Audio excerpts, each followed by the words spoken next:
severe thunderstorm warning for northeastern Warren County, northern Clinton County, southern Greene County, until 4:15 p.m. At 3:30 p.m., a severe thunderstorm was located near Lebanon, moving east at 40 miles an hour. Hazard, 60 miles an hour wind gusts and quarter-size hail. Source, radar indicated. Impact, minor hail damage to vehicles is possible. Expect wind damage to trees and power lines.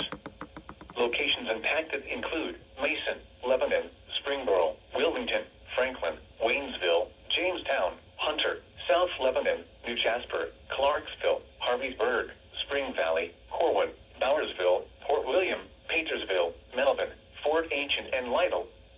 This includes I-71 in Ohio between mile markers 26 and 61.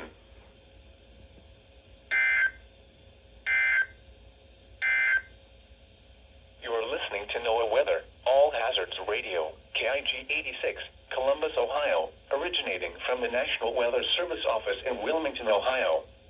We have interrupted our regular programming as severe weather is affecting our listening area. Now for the official national